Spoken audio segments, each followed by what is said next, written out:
नमस्कार दोस्तों, स्वागत है आपसी ऑनलाइन एडा फर्स्ट स्टडी चैनल पर। फिर से दोस्तों आप सभी के बीच आज लेटेस्ट अपडेट के साथ हम बात करेंगे 69,000 को लेकर। 69,000 पे जैसा कि दोस्तों आप सभी को पता है कि आज एक फाइनल सुनवाई होने वाली, दोस्तों अंतिम सुनवाई होने वाली है। उसी क्रम में दोस्तों अगर बात करें 69,000 में कम गुणांक वालों को मिलेगा मौका, इस चीज़ को लेकर भी हम बात करने वाले हैं। साथ में दोस्तों अगर बात करें यहाँ पे दोस्तों आपसी का जो इंतजार है वो समाप्त हो जाएगा। काफ़ी लंबे समय से हमें इंतजार करना पड़ा है।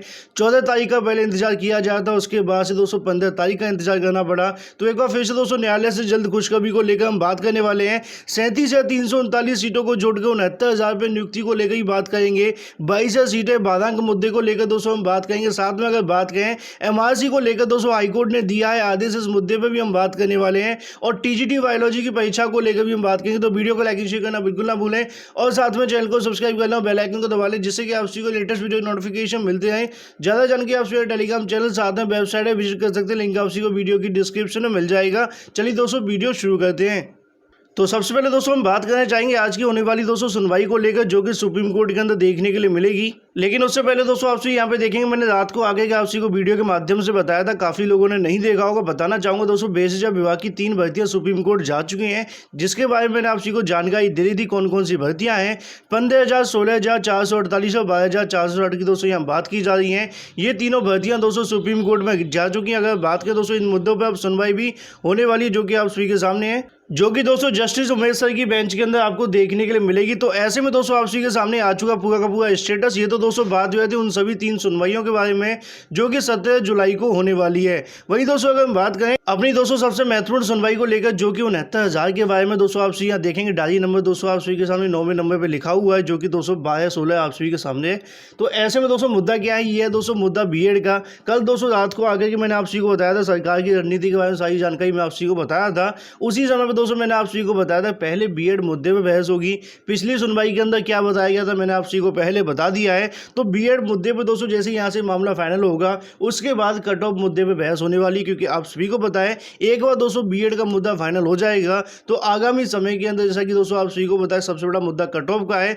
क्योंकि कट ऑफ पे अगर दोस्तों यहाँ से राहत मिलती है तो ऐसा ना हो कि बीएड मुद्दे को लेकर फंसाने की कोशिश की जाए, क्योंकि यहाँ बीएड मुद्दे को इसलिए दोस्तों टैग करवाया गया है कि समय समय पर कट ऑफ के साथ बीएड को लेकर बहस देखने के लिए मिल जाएगी। तो 9वें नंबर पे दोस्तों बीएड का मुद्दा लगा है। 10वें नंबर पे आप सभी का जो केस है वो लगा हुआ है कट ऑफ केस। तो ऐसे में दोस्तों तमाम आज सुनवाई आप सभी को देखने के लिए मिलेगी। इसी को लेकर दोस्तों कल अभ्यर्थी तरफ से अधिकारियों के साथ मुलाकात भी हुई थी, उनकी तरफ से जानकारी दी गई थी। मैंने आपको बताया कि सरकार की जो तैयारियां दोस्तों वो यही है कि 37,000 सीटों को पहले होल्ड से हटवाना और उसके बाद दोस्तों नियुक्ति कराना। मतलब दोस्तों 69,000 पदों पर जो नियुक्ति करवानी है, उन्हीं को लेकर दोस्तों आप सभी को देखने के लिए मिलेगा। अब सवाल दोस्तों यहीं पर देखने के लिए मिलता है कि आज की सुनवाई के अंदर मामला फाइनल होगा कि नहीं होगा। तो दोस्तों मैंने कई बार आप सभी को बता दिया है कि आज फाइनल सुनवाई, क्योंकि जो शिक्षा मित्रों का भागांक को लेकर बात करें या फिर दोस्तों 22 सीटों को लेकर बात करें, ये कुछ ऐसे मुद्दे जिसमें समय लग सकता है। क्योंकि दोस्तों जब भागांक पे बहस होगी तो सरकार से पूरा डाटा मांगा जाएगा कि 68,500 के अंदर कितना दिया गया था, क्योंकि सुप्रीम कोर्ट ने दोस्तों कितना देना है इसको लेकर नहीं बताया था, वो डिसाइड करना था स्टेट गवर्नमेंट को। तो ऐसे में दोस्तों मैं इन मुद्दों को लेकर बात करता हूँ। हमने डबल बेंच के अंदर भी देखा था, आप सभी को देखने के लिए मिला था कि जब सरकार की तरफ से महाधिवक्ता बहस करने के लिए गए थे, उनकी तरफ से सभी अपीलों को दोस्तों हटवा करके सिर्फ और सिर्फ कट ऑफ मुद्दे में बहस करवाई गई थी और मामला फाइनल हो गया था। आज भी सारी की सारी याचिका पेंडिंग में पड़ी हुई है। तो ऐसे में दोस्तों अगर देखा जाए तो 22 सीटें भागांक मुद्दे पर दोस्तों बाद में बहस देखने के लिए मिल सकती है। यहाँ पर दोस्तों सरकार की जो रणनीति रहेगी वो यही रहेगी दोस्तों, आगामी समय के अंदर भर्ती को खुलवाना। तो ऐसे में जब तक दोस्तों फर्स्ट काउंसलिंग नहीं होगी तब तक सेकंड काउंसलिंग वाले अभ्यर्थी जो परेशान हैं उनको भी दोस्तों यहाँ पर इंतजार करना पड़ेगा। तो आज दोस्तों आपको काफ़ी कुछ देखने के लिए मिल सकता है। 69,000 में हो सकता है दोस्तों आपका जो इंतजार है वो समाप्त हो जाए और कहीं ना कहीं दोस्तों काफ़ी हद तक आपकी जो फाइनल सुनवाई भी आज जो है फाइनल हो सकती है, क्योंकि लगातार जज साहब की तरफ से 15 तारीख को लेकर दोस्तों जो आप सभी को देखने के लिए मिला है, चाहे दोस्तों इससे पहले तमाम सुनवाइयाँ हुई हैं 69,000 को लेकर। वहीं दूसरी तरफ सबसे बड़ा सवाल आता है 37,339 सीटों को लेकर कि यहाँ पे जो सीटें ली गई थी उसका रीज़न क्या था। जज साहब की तरफ से बीच में भी कहा गया था कि जो 37,339 सीटें रिजर्व की गई हैं वो सिर्फ अंतिम निर्णय तक दोस्तों इंतजार किया जा रहा है। जैसे अंतिम निर्णय होगा उसके बाद में 37,339 सीटों को यहाँ से जो होल्ड है वो हटा दिया जाएगा। तो ऐसे में सरकार की तरफ से जो मॉडिफिकेशन दाखिल किया गया था उसके अंदर भी दोस्तों कुछ ऐसे पॉइंट हैं जिसको लेकर कहीं ना कहीं कन्फ्यूजन देखने को मिला था। उस ऑर्डर के अंदर सरकार ने क्लियर करने की कोशिश की है। तो यहाँ पर अगर मामला आगे खिंचता भी है तब भी आपको परेशान नहीं होना है, क्योंकि सरकार यहाँ से एक तरीके का दोस्तों अंतरिम आदेश ले सकती है। जैसे कि दोस्तों मैंने आपसे को कई बार बताया है कि शिक्षा मित्र एज ए असिस्टेंट टीचर हैं या नहीं है, उनके पद पे हैं, ये जज साहब को पता है कि नहीं है। ये सारे पॉइंट दोस्तों आज की सुनवाई के अंदर क्लियर हो जाएंगे, जो कि मॉडिफिकेशन पर भी बहस होगी। साथ में अगर मामला लंबा खिंचता है तो उम्मीद है कि मॉडिफिकेशन के आधार पर अगर ये 2-4 पॉइंट दोस्तों क्लियर हो जाए तो आगामी समय के अंदर सरकार को यहाँ से राहत मिलेगी, और सरकार को राहत मिलेगी तो इसी महीने के अंदर दोस्तों आपको फर्स्ट काउंसलिंग देखने के लिए मिल सकती है। बाकी दोस्तों अब से कुछ ही घंटों के बाद में, कुछ ही मिनटों के बाद में जो सुनवाई है वो शुरू होने वाली है, जिसकी पल पल की अपडेट आपको प्रोवाइड कर दी जाएगी। तो ऐसे में दोस्तों ये तो बात जो थी आप सभी के सामने 37,339 सीटों को लेकर, साथ में 51,000 पदों को लेकर भी जो सरकार की तरफ से कहा गया है कि आगामी समय के अंदर हमें भर्ती पूरी कर लेनी जाए।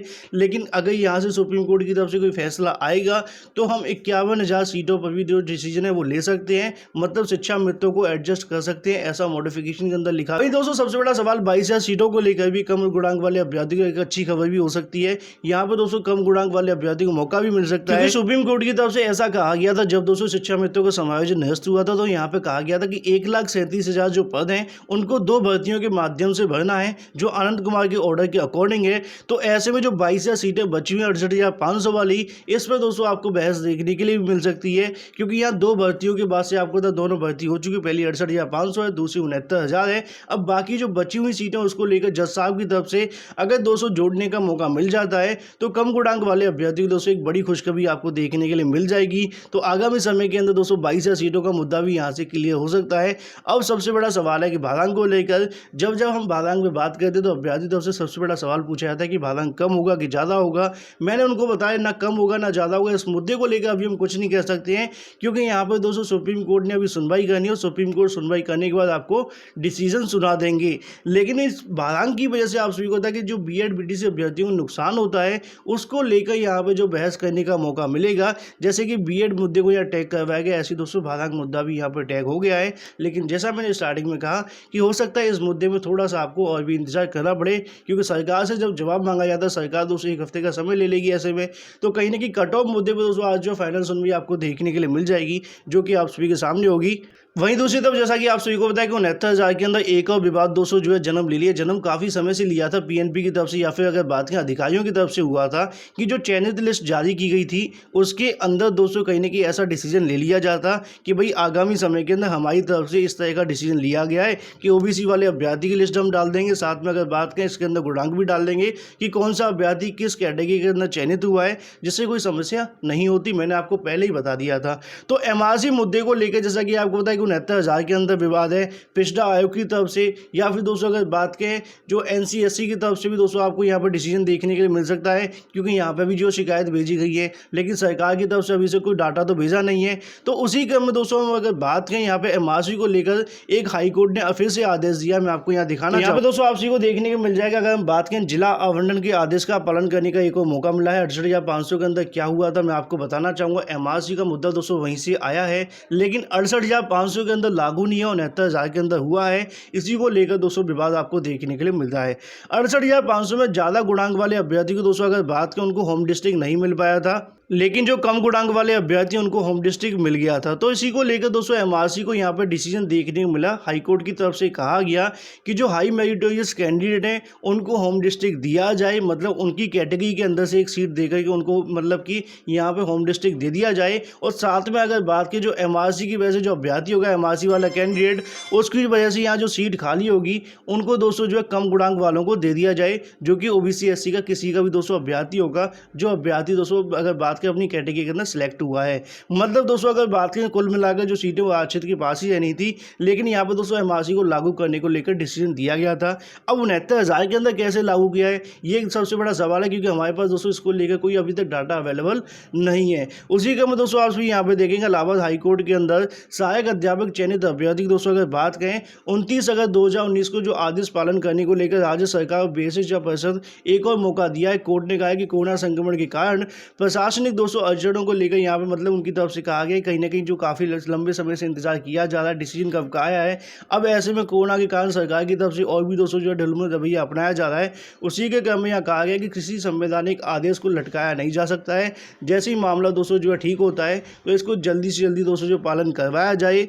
मतलब दोस्तों अभी तक 68,500 के अंदर एमआरसी वाले अभ्यर्थी दोस्तों यहाँ पे जो होम डिस्ट्रिक्ट नहीं दिया गया, मतलब इसका जो पालन अभी तक नहीं हुआ है, लेकिन 68,500 के अंदर की बजाय 69,000 में हो चुका है, जिसको लेकर अभ्यर्थी का विरोध भी जारी है, जो कि आरक्षित वर्ग के अभ्यर्थी की तरफ से किया जा रहा है। तो याचिका में कहा गया कि आरक्षित वर्ग के मेधावी छात्रों को यहाँ पे हाईकोर्ट ने उनकी कैटेगरी के मुताबिक प्राथमिकता वाले जिले का आवंटन करने पर निर्णय लेने का आदेश दिया है।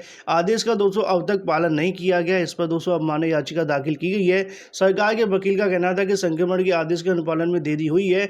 अनलॉक लागू हुआ है होने के बाद से सरकार का कामकाज सामान्य होता जा रहा है।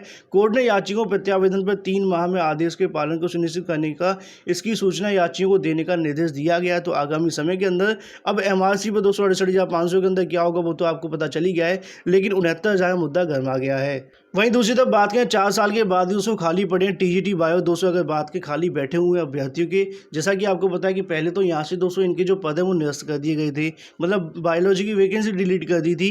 मामला हाईकोर्ट के अंदर गया, काफ़ी लंबी लड़ाई लड़ी। लंबी लड़ाई लड़ने के बाद में 67,000 अभ्यर्थी दोस्तों भविष्य में अगर बात करें कहीं ना कहीं थोड़ी चमक देखने के लिए मिली कि चलो इनकी जो परीक्षा वो करा दी जाएगी, लेकिन हमारा जो चयन बोर्ड है थोड़ा सा दोस्तों ढीला है, थोड़ा नहीं काफ़ी ज़्यादा है। 2016 वाली वैकेंसी दोस्तों अभी तक पूरी नहीं हो पाई है। जीव विज्ञान विषय की दोस्तों यहाँ बात की है, 304 पदों पर दोस्तों जो परीक्षा है वो होनी है। 67,000 अभ्यर्थियों दोस्तों इसके लिए आवेदन किया था। तो ऐसे में दोस्तों इसको लेकर यहाँ पे आने वाले समय के अंदर हाईकोर्ट की तरफ से दोस्तों आदेश दिया गया। 13 फरवरी 2020 को भर्ती करने का जो आदेश है वो दे दिया गया था। उसके बाद से चयन बोर्ड ने 20 फरवरी को इस भर्ती को निरस्त करने संबंधी दोस्तों अपना जो आदेश है वो वापस ले लिया था, जिसके क्रम में अगर बात करें उप सचिव नवल किशोर ने अपनी विज्ञप्ति में कहा था कि 5 जून 2016 की विज्ञप्ति टीजीटी जीव विज्ञान के दोस्तों जो पद है मान्य कर दिए गए थे। आवेदन करने वाले अभ्यर्थी लिखित परीक्षा एवं चयन प्रक्रिया कराई जाएगी, लेकिन उसके 205 महीने बीतने के बावजूद परीक्षा की तारीख घोषित नहीं हो सकी। अगर बात करें इस भर्ती की बहाली के लिए संघर्ष करने वाले जीव विज्ञान संघर्ष मोर्चा अध्यक्ष दोस्तों अभ्यर्थियों को यहाँ पे कहना है कि 5 महीने से हाईकोर्ट के आदेश का अनुपालन करना अवमानना याचिका दोस्तों यहाँ पे एक बार फिर से दाखिल की जा सकती है चयन बोर्ड के खिलाफ, लेकिन यहाँ पर दोस्तों जो बहाना वो मिल जाएगा कोरोना का।